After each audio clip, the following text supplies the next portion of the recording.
अस्सलाम वालेकुम दोस्तों, हम आज आपको एक इंतहाई अहम मौजू पर मालूमात देंगे कि किस तरह गैर मुल्की ताकतें पाकिस्तान को कमज़ोर करना चाहती हैं और इसके लिए वो किस तरह के हथकंडे इस्तेमाल करती हैं। ख़ुसूसन हमारा दुश्मन इंडिया किस तरह पाकिस्तान के एटमी मवाद के ख़िलाफ़ मुनज़्ज़म कैंपेन कर रहा है। तो दोस्तों, मैं एक फाइनेंशियल एक्सपर्ट से मिला तो उनसे मैंने चंद सवालात किए तो उनके जवाबात इंतहाई हैरान कुन और परेशान कुन थे। तो दोस्तों, वीडियो शुरू करने से पहले आप हमारा चैनल सब्सक्राइब करें। अगर आपको हमारी वीडियो पसंद आए तो लाइक या कमेंट ज़रूर कीजिएगा। तो चलें अब वीडियो शुरू करते हैं। मेरी मुलाकात एक फ़ाइनेंशियल एक्सपर्ट से हुई जिनके वालिद इंडियन थे और वालदा अमेरिका वर्जीनिया में पैदा हुई।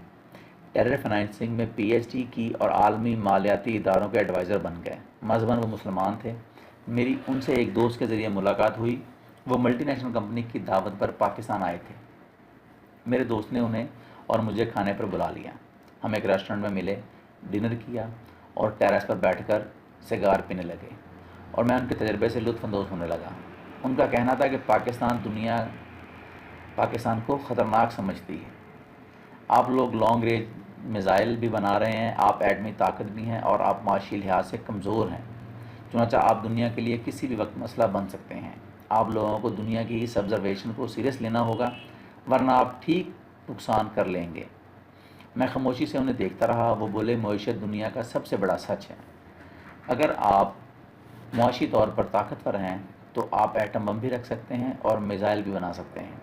ये दोनों चीन और रूस के पास भी हैं, लेकिन दुनिया को उनसे कोई ख़तरा नहीं। क्यों? क्योंकि दुनिया समझती है दोनों एक मुल्क मुआशी लिहाज से मुस्तहकम है।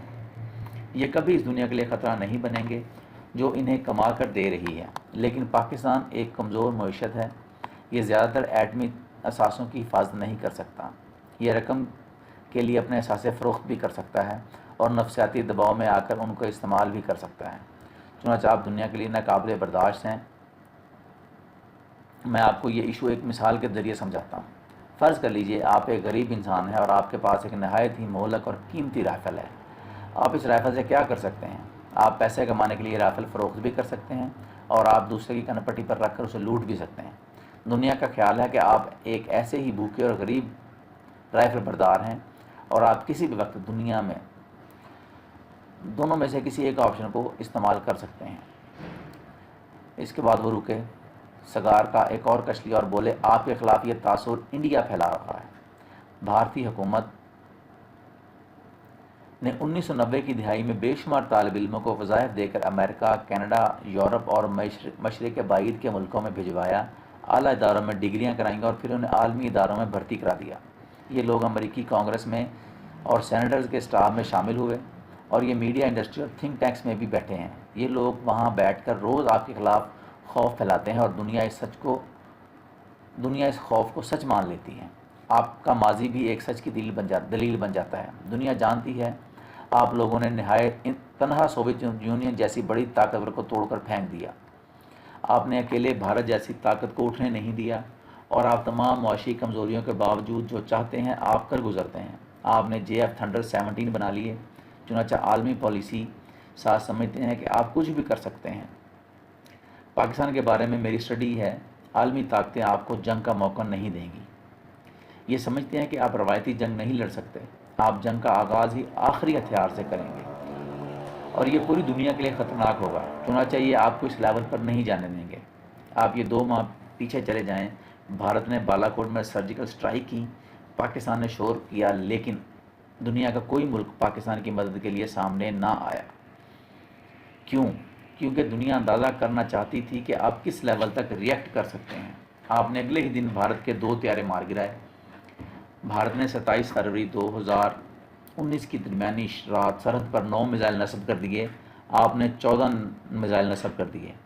वो रात को कोल्ड वार के बाद दुनिया की ख़तरनाक तरीन रात थी।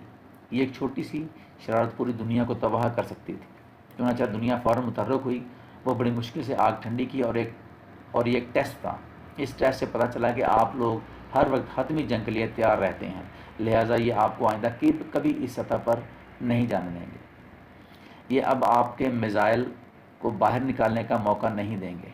یہ سرحدوں پر بھی آپ سے چھیڑ چھاڑ نہیں کریں گے، یہ آپ کو معاشی لحاظ سے تباہ کریں گے۔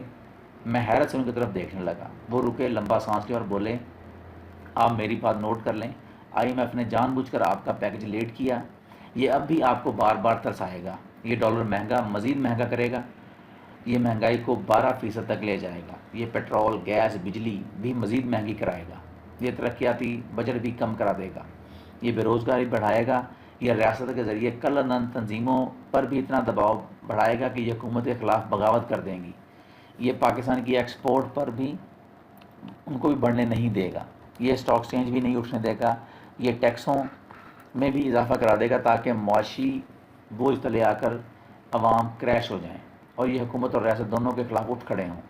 میں خاموشی سے ہی سنتا رہا۔ وہ بولے، یہ پاکستان کے خلاف ایک گرینڈ ڈیزائن ہے۔ آپ نے کتوں کی جیک رسل نسل کے بارے میں سنا ہوگا۔ یہ چھوٹے سائز کا خوفناک کتا ہوتا ہے، یہ ریچھ کا پیچھا کرتا ہے اور اس کے غار میں گھس جاتا ہے۔ یہ سائز میں اتنا چھوٹا ہوتا ہے کہ ریچھ اسے پکڑ نہیں سکتا، یہ ریچھ کے پیچھے چھپ کر اس کو اتنا زخمی کر دیتا ہے کہ وہ اپنے پاؤں پر کھڑا نہیں ہو سکتا۔ جیک ریسل مکمل تسلی کے بعد غار سے باہر نکلتا ہے، مالک کو اطلاع کرتا ہے اور شکاری غار کے دانے پر پہنچ کر ریچھ کو گولی مار دیتا ہے۔ عالمی مالیاتی ادارے بھی جیک ریسل ہوتے ہیں، یہ اپنے چھوٹے چھوٹے دانتوں سے جبڑوں سے دیوکل مچھلیوں ریچھوں کو زخمی کر دیتے ہیں۔ ریچھ جب اپنے پاؤں پر کھڑے ہونے کے قابل نہیں رہتے تو پھر بڑا شکاری آتا ہے اور ریچھ کو گولی مار دیتا ہے۔ تو دوستو، یہ تھی معلومات جو میں آپ کو دینا چاہتا تھا، لیکن اللہ تعالیٰ پاکستان کو ہمیشہ سلامت رکھے گا اور دنیا کی کوئی طاقت پاکستان کو تباہ نہیں کر سکتی۔ تو دوستو، اگر آپ کو ہماری ویڈیو پسند آئی ہو تو اس کو لائک اور کمنٹ ضرور کیجیے گا۔ اللہ حافظ۔